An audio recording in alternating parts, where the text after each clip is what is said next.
Salam sejahtera, terima kasih karena bersama dengan saya di Nazilin Unity Channel. DAP lancar tabung bantu mangsa kebakaran. Bukan Tin Milo untuk bantu ahli parlimen kalah saman. Haha, dua perkara berbeza. Membantu ni ada dua jenis. Membantu yang tepat dan membantu yang kurang tepat. Membantu yang bijak dan membantu yang bodoh. Macam itulah kata penulis ini. Apabila dilihat dalam lancaran terbaru DAP telah melancarkan satu tabung untuk membantu mangsa kebakaran di Putrajaya dengan memberikan bantuan kepada para mangsa.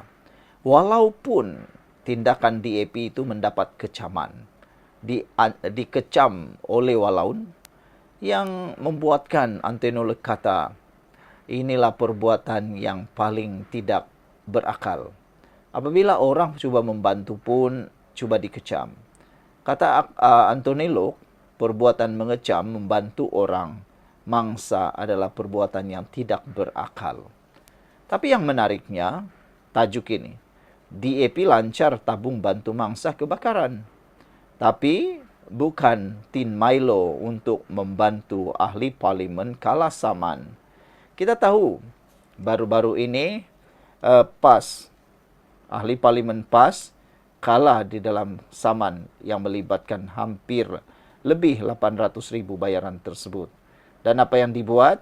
Diedarkan dalam tanda petik Tin Milo untuk membantu ahli parlimen yang kalah saman tersebut. Bayangkan uang 800,000 membayar saman itu kalau disalurkan untuk membantu keluarga yang dalam masalah, bukankah itu lebih elok?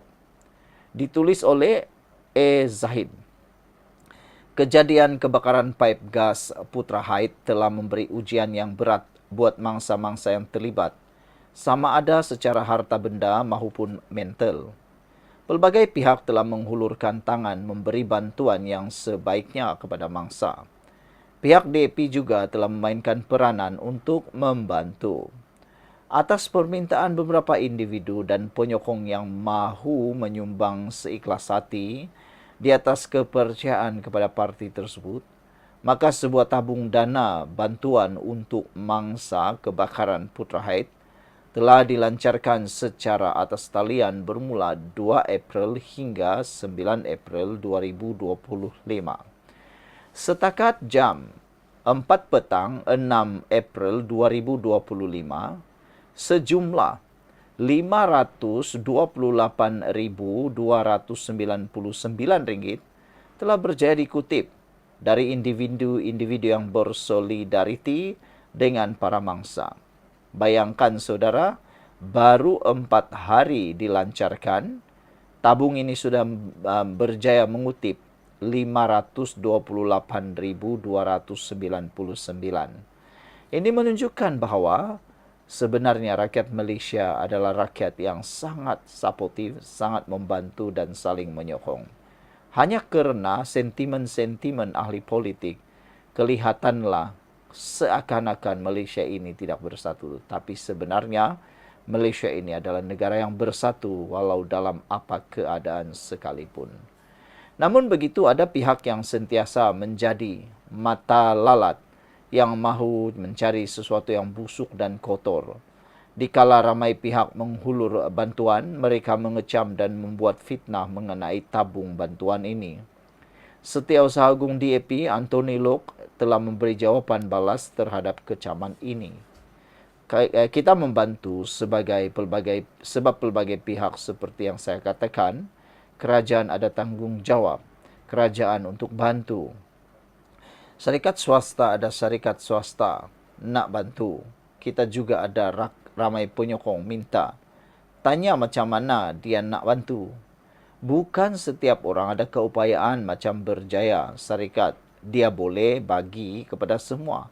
Ada yang mungkin nak menderma RM50 atau menderma RM100. Dia nak menderma macam mana?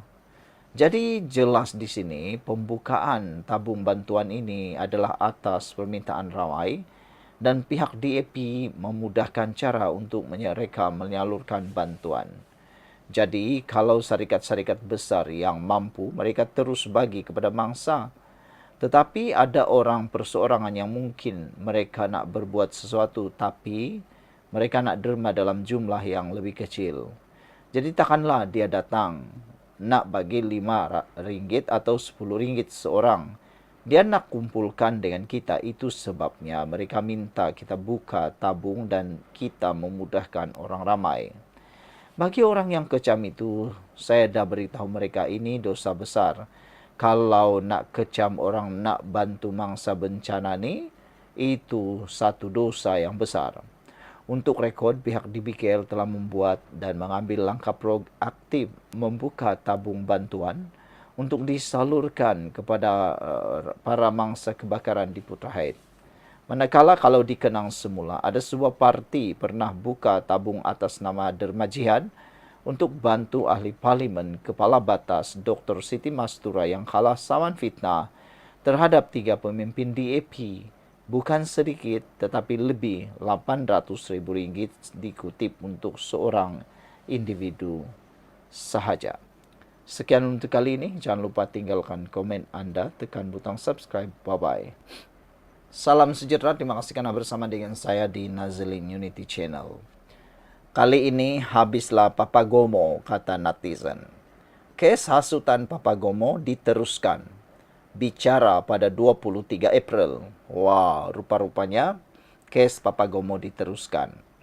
Mahkamah Session di Kuala Lumpur hari ini diberitahu bahawa pihak pendakwaan akan meneruskan kes hasutan membabitkan blogger Papagomo atau nama sebenarnya Wan Muhammad Azri Wan Deris. Timbalan Pendakwa Raya Muhammad Amir Hamzah Hijaman berkata, pihaknya telah menerima arahan daripada Jabatan Peguam Negara untuk meneruskan kes tersebut setelah mendapati siasatan kes berkenan lengkap. Saya percaya untuk kes ini masih ada lagi ramai saksi dan kita telah tetapkan tarikh perbicaraan pada 23 dan 30 April ini, katanya ketika prosiding di hadapan Hakim Nurma Ismail. Sebelum ini, Wan Muhammad Azri atau Papagomo telah mengemukakan representasi bagi menggugurkan pertuduhan menghasut yang dihadapinya.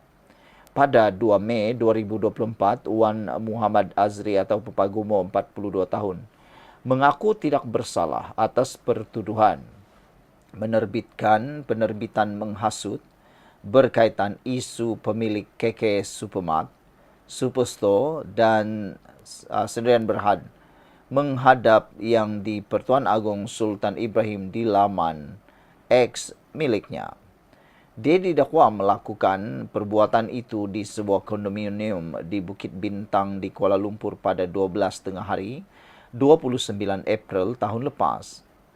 Pertuduhan dikemukakan mengikut perenggan 4 dalam kurungan 1 kurungan C Akta Hasutan 1948 yang boleh dihukum di bawah subsection 4 dalam kurungan 1 akta sama itu, membawa hukuman denda maksimum RM5,000 atau penjara tidak melebihi 3 tahun atau kedua-duanya sekali jika sabit kesalahan. Saudara-saudara sekalian, adakah Papagomo akan merana di penjara? Dan mampukah Papagomo membayar denda RM5,000? Kalaulah Papagomo ini tiada yang mensponsor menaja beliau, pasti Papagomo sukar bayar. Tetapi itulah, ada yang menyebut Papagomo kononnya sebagai sabut rupa yang berbayar. Tak pastilah betulkah tidak, kita pun tak tahu. Yang pastinya Papagomo menghadapi bakal dihukum di bawah subsection 4 dalam kurungan 1 akta sama yang membawa hukuman denda maksimum RM5,000 atau penjara tidak melebihi 3 tahun atau kedua-duanya jika sabit kesalahan. Apa pendapat anda semua? Adakah Papagomo akan menang? Apakah Papagomo akan terlepas daripada hukuman kes hasutan ini? karena buktinya cukup jelas dan perkara yang jelas mungkin akan berlaku tidak lama lagi. Sekian dulu untuk kali ini, jangan lupa tinggalkan komen Anda. Salam sejahtera, terima kasih karena bersama dengan saya di Nazilin Unity Channel. Ini berita terburuk untuk Muhyiddin. Dalam kes hasutan, Muhyiddin terlibat di dalam beberapa pendakwaan berkait dengan kes hasutan. Hari ini, pendakwa akan memfailkan bantahan awal terhadap permohonan Muhyiddin. Apakah permohonan Muhyiddin berkait dengan kes hasutan ini? Peguam mewakili Muhyiddin Yassin memaklumkan mahkamah. Pihaknya memfailkan permohonan untuk merujuk persoalan undang-undang itu pada 4 April lalu. Pihak pendakwaan akan mengemukakan bantahan awal terhadap permohonan bekas Perdana Menteri Muhyiddin Yassin bagi merujuk persoalan undang-undang berhubung Akta Hasutan 1948 ke Mahkamah Persekutuan. Timbalan Pendakwa Raya Razali C. Ani memaklumkan perkara itu kepada Hakim Mahkamah Tinggi Muhammad Jamil Hussein ketika pengurusan kes hari ini. Terdahulu, Peguam Amir Hamzah Arsyad yang mewakili Muhyiddin memaklumkan mahkamah. Pihaknya memfailkan permohonan untuk merujuk persoalan undang-undang itu bawah Seksyen 84 Akta Mahkamah Kehakiman 1964 berhubung kes hasutan anak guamnya pada 4 April lalu. Untuk makluman mahkamah, pihak kami telah memfailkan afidavit sokongan dan kami juga akan memfailkan afidavit tambahan bagi menyokong permohonan tersebut. Memandangkan notis permohonan itu belum dimeterai, kami memohon mahkamah menetapkan tarikh pengurusan kes selanjutnya dan memohon kehadiran anak guam dikecualikan pada prosiding akan datang, katanya yang turut dibantu Peguam Joshua T. Hakim kemudian menetapkan 29 April ini untuk pengurusan kes selanjutnya dan membenarkan permohonan pembelaan agar kehadiran pengerusi Perikatan Nasional itu dikecualikan pada prosiding akan datang. Kes itu pada asalnya disebut di Mahkamah Session Gua Musang, Kelantan pada 27 Ogos 2024 sebelum dipindahkan ke Mahkamah Tinggi di sini. Muhyiddin, 77 tahun, mengaku tidak bersalah atas pertuduhan, menyebut perkataan menghasut semasa kempen PRK Nenggiri di Dewan Semai Bakti Felda Perasu antara 10.30 malam hingga 11.50 malam 14 Ogos tahun 2024. Kenyataan itu berhubung dakwaan beliau tidak dijemput yang di Pertuan Agong selepas PRU 15 untuk mengangkat sumpah sebagai Perdana Menteri. Walaupun dikatakan mempunyai sokongan 115 daripada 222 ahli parlimen ketika itu. Beliau, iaitu Muhyiddin, didakwa melakukan kesalahan mengikut Seksyen 4 dalam kurungan 1 kurungan B Akta Hasutan 1948 yang boleh dihukum bawah Seksyen 4 dalam kurungan 1 Akta sama. Membawa hukuman denda tidak melebihi RM5.000 atau penjara tidak lebih 3 tahun atau kedua-duanya sekali. Pendakwaan turut dikendalikan Timbalan Pendakwa Raya Azlina Rashid, Nadia Muhammad Ihzar dan Abdul Malik Ayub. Saudara-saudara sekalian, apakah ini akan membawa musibah besar kepada Muhyiddin selepas pendakwa memfailkan bantahan awal terhadap permohonan Muhyiddin? Sekian dulu untuk kali ini, jangan lupa tinggalkan komen Anda.